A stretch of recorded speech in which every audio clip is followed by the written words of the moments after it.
Welcome to Your Inspired Journey. I'm Carla Andrews, and I have the wonderful pleasure of being here with Mytrae Meliana. She is a phenomenal empowerment coach, teacher, speaker. She heals with sound, and she definitely surrounds you with more that you can ever believe in when it comes to taking care of your mind, taking care of your body, and really enjoy and helping you to enjoy your best life. Welcome, Mytrae. How are you?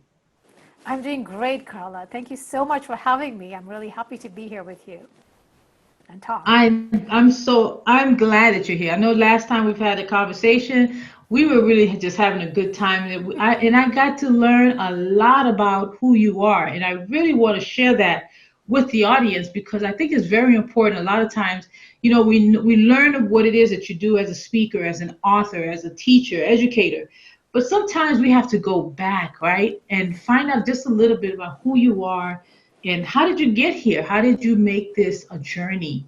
Part of your journey. Well, like all journeys, it started a very, very long time ago. So I was born in India. I grew up in India. And my Hmm. family immigrated to the US when I was 16.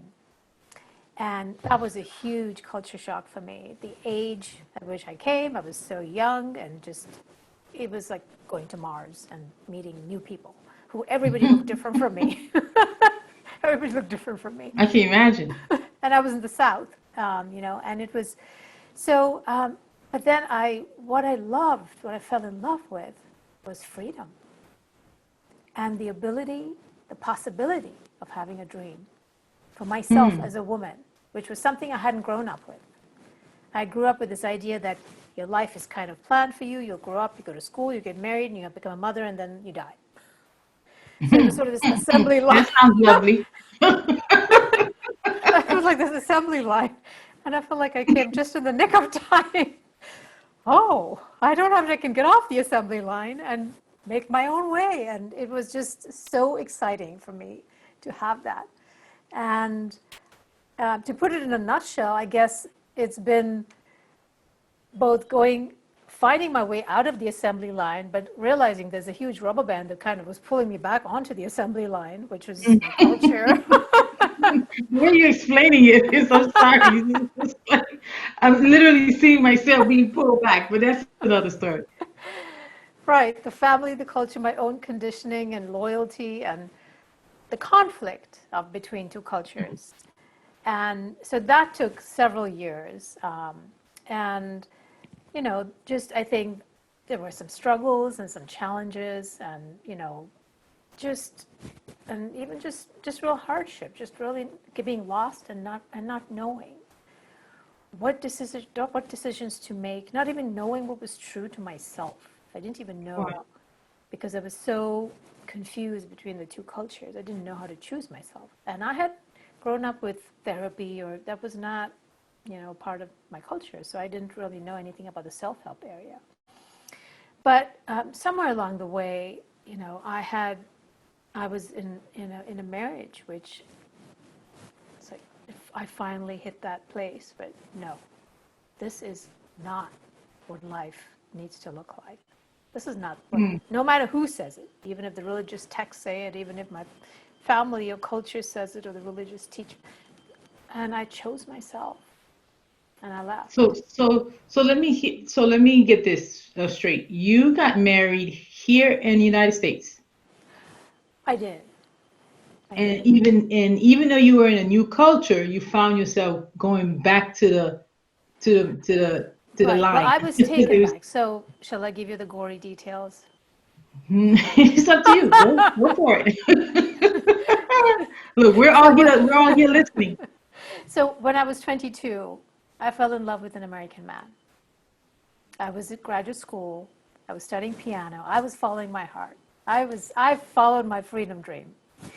And my family found out. They took me back to India, saying, if you go for 3 months, we'll allow you to be with him. And once I was there, they essentially put me under house arrest for a year. Oh, There was no internet at the time.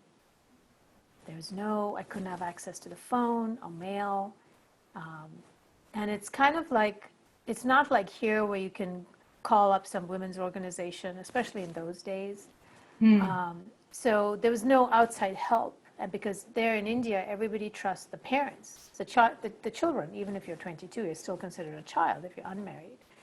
You have no real rights. You don't have any kind of authority as an adult till you're married. And even so, it's just a very different placement for women.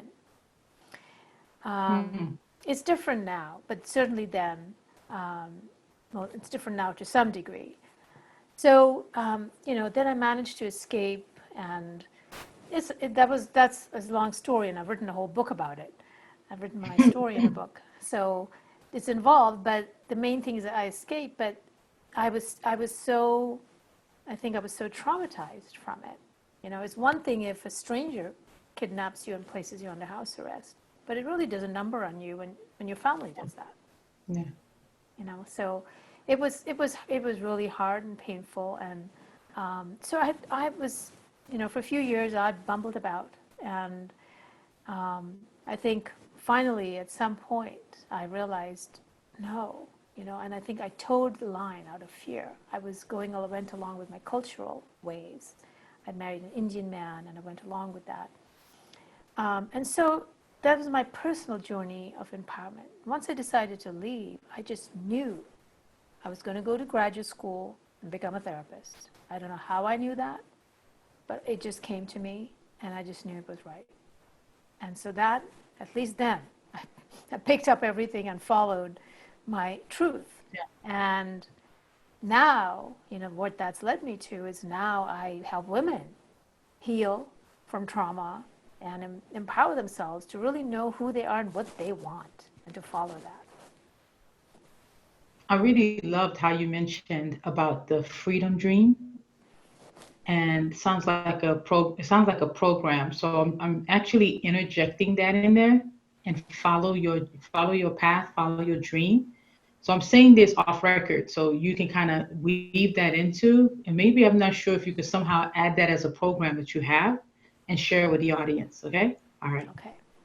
So share with me when you mentioned about that you help women with with trauma, healing their trauma. How do you work that process for someone who works with you? So first, I see. I mean, I'm a therapist, so I can assess where they are, what their capacity is, what their strengths are, where they need to grow. And the first thing with trauma is safety and trust, Yeah. because usually there's a damage in relationships. So it's really important for people to, like, literally their nervous systems, their bodies need to relax, and that's where the Mhm. safety and trust happens, right? So, I establish a connection, and Mhm. so the work begins initially. That's really, it's setting the foundation, because we're going to go deep with trauma. There's pain and really hard stuff, and it's really Wow. important that they feel safe. So that's number one. And if there isn't that connection, if there isn't that safe, it's not going to work. And then I'm just really happy that if they look for somebody else, because that's essential. It's like the foundation of a house.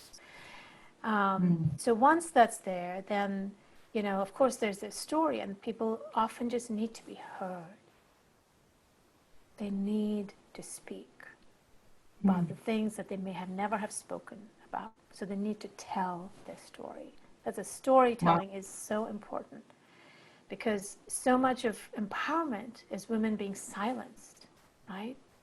Yeah. Our Yeah. emotions, our ideas, our thoughts, there isn't the freedom to speak. And so that ability, that the space and the relationship where they can speak and be heard and not be denied or say, oh, it's deal with it, or just go get over it, Deal whatever with the it. thing, right? People are told all kinds of things, horrific things, or this is just the way it is, Hmm. even though inside they know it's not. And that's what happens with trauma. There's a lot of believing that, or not believing, or going along with it because it's just what happened. Hmm.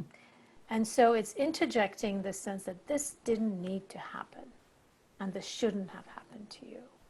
So at that point, I start advocating for them, even though they may not be. So So, then I'm an ally, I'm a partner, mm, right? And I look for their dream. I have this ability to just see people. I don't know how it just is me. And so I'm able to really sort of tease out their desires, their dreams, their longings. And I've been trained as a psychotherapist, but now I also work with voice and art and story. So wow, they speak, and so I have them use their voice. You know, it's not singing, but can you sound the sound of grief? Or what's the sound of wow, rage? You know, because these are live energies in our bodies. And it is amazing how that just wow, see the reactions when women starts. It's like the eyes just widen, and you can literally see them not believing or feeling for the first time their wow. truth, Feeling for their the first power, time. feeling for the first time their power, and that it's Mm, in them. Because a lot of times it's like the internal world it's shut down, or it's too dangerous. Almost their bodies can become dangerous or not mm, unsafe. So it's connecting them on their body and their emotions. And with that, there's just this, it's a very intimate connection with self that gets broken with trauma. And because of that, women make incorrect decisions. They, choose partners who aren't right for them or not safe for them, because it's literally like they're not in themselves, living themselves. It's like mm, they're out here finding something that they're running with the program that they were fed. They're running with the story that they were told of who they should be. wow, But this connection to self is so empowering, and it's physical. It's wow, visceral. There's no, it's not up here, but it's in here, and there's no denying that. And as they feel that, it's on an energetic level, it just opens up. It opens up. oh, It's as though I the can imagine. channels were closed, and it just kind of ripples out, and then I it's, can imagine. Yeah. and then they're off and running.